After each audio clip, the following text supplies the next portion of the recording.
Let's play.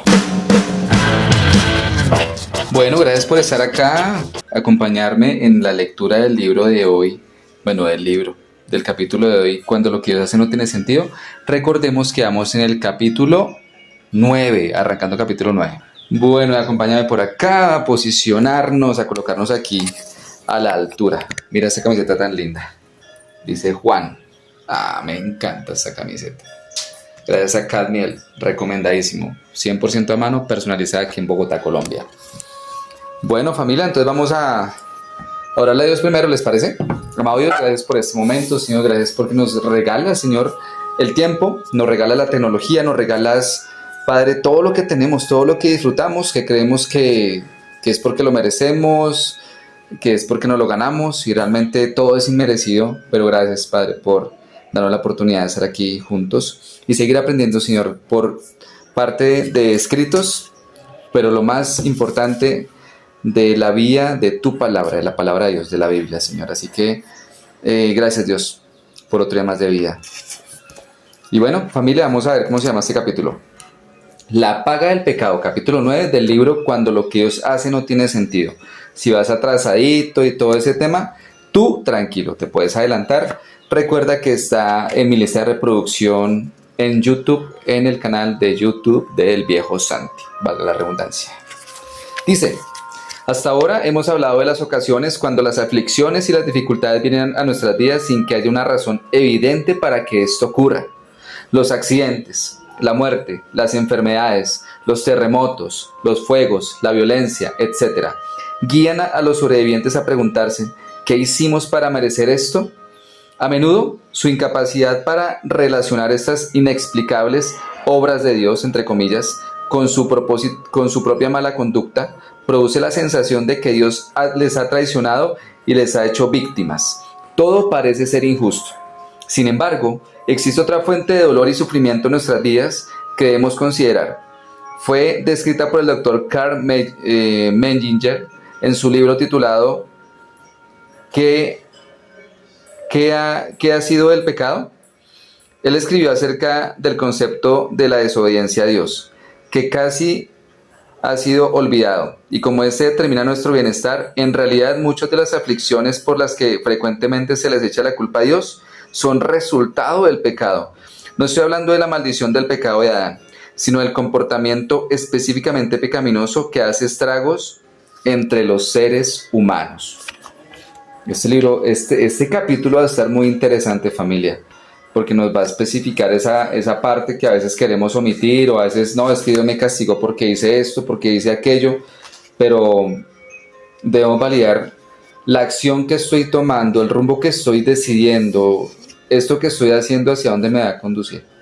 Y no te lo está diciendo alguien que no comete errores, te lo está diciendo alguien que está repleto de errores, de horrores, diría yo. Ahora mira lo que sigue.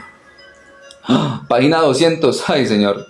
La Biblia nos dice claramente que existe una relación directa entre la desobediencia a Dios y la muerte.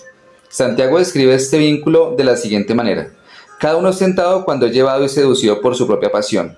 Después, cuando la pasión ha concebido, da a luz el pecado, y cuando el pecado es consumado, engendra la muerte. Santiago 1, 14 al 15.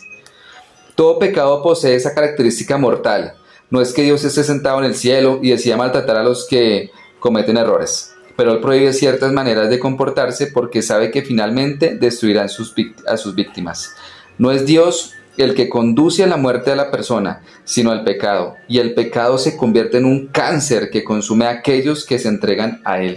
Y aquí sí tengo que hacer una pausa, y sí tengo que decirte algo, y se lo digo siempre a la gente. Cuando pecamos, muchas religiones, no sanas doctrinas, o sea, religiones falsas, sectas, te van a decir: ¿y tú cómo te portaste con Dios para que te esté pasando esto?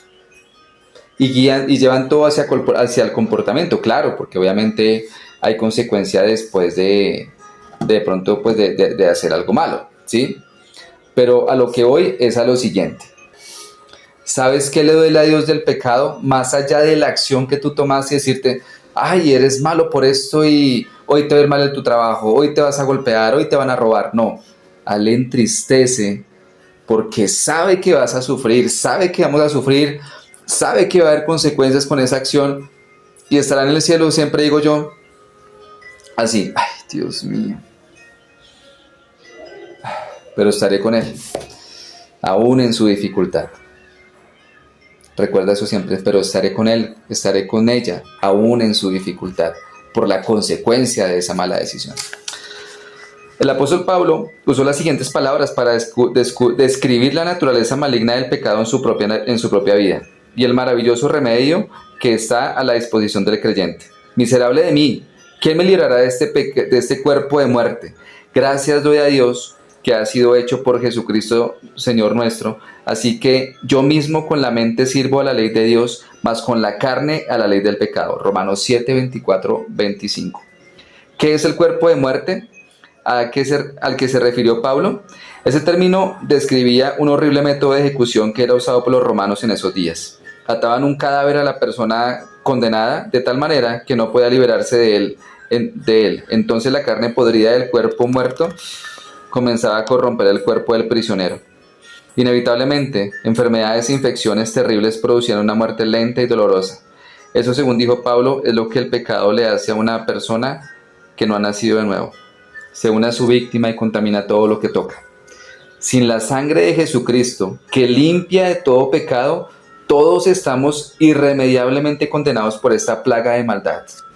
Esta relación entre el pecado y la muerte tiene que ver no solamente con las personas, sino también con las naciones. Durante el siglo XVIII, por ejemplo, los dueños de las plantaciones norteamericanas y los hombres de negocios se entregaron a la práctica de la esclavitud como un medio de obtener mano de obra barata y conveniente. Sin duda, desde el comienzo ellos sabían que ese era un negocio lleno de maldad. Los traficantes de esclavos secuestraban a los pacíficos aldeanos africanos y los transportaban encadenados. Los encerraban tan apretadamente en barcos sucios y plagados de enfermedades que hasta 50% de ellos morían en el viaje hasta este país. Cada una de esas muertes era un asesinato. Sin embargo, había un mercado norteamericano que estaba dispuesto a negociar con los sobrevivientes.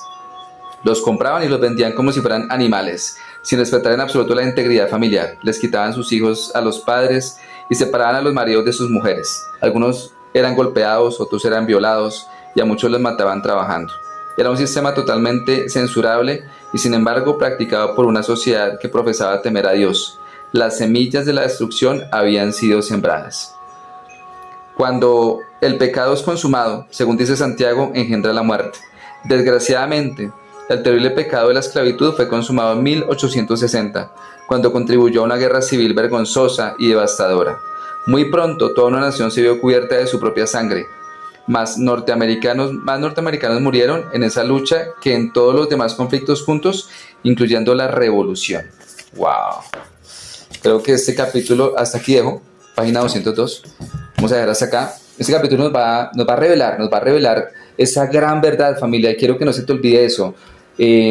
A Dios en el tema del pecado le duele, más allá de la mala acción, es la consecuencia que viene para nosotros, sabiendo que no tenemos que haber hecho eso, no tenemos que haber dicho eso, haber decidido eso. Y eso es lo que le duele a Dios. En tu iglesia te van a decir, en tu iglesia o en tu secta, te pueden estar diciendo algo muy diferente. Mira a Dios cómo te está castigando. Sígase portando mal. Y te voy a decir algo, una experiencia, y vamos a empezar a revelar sectas. Manantial de vida eterna. Mi mamá, cuando le dio cáncer, alguien que iba o va a esa iglesia le dijo lo siguiente: Blancadoris o Blanquita, como le decían, ¿cómo te has portado con Dios? Porque posiblemente por eso fue que te dio cáncer, en consecuencia de tu mal comportamiento. Pilas con esa gran mentira, familia. Gran mentira. Hasta aquí dejamos. Les envío un abrazo gigante y vamos con toda. Les amo con todo mi corazón.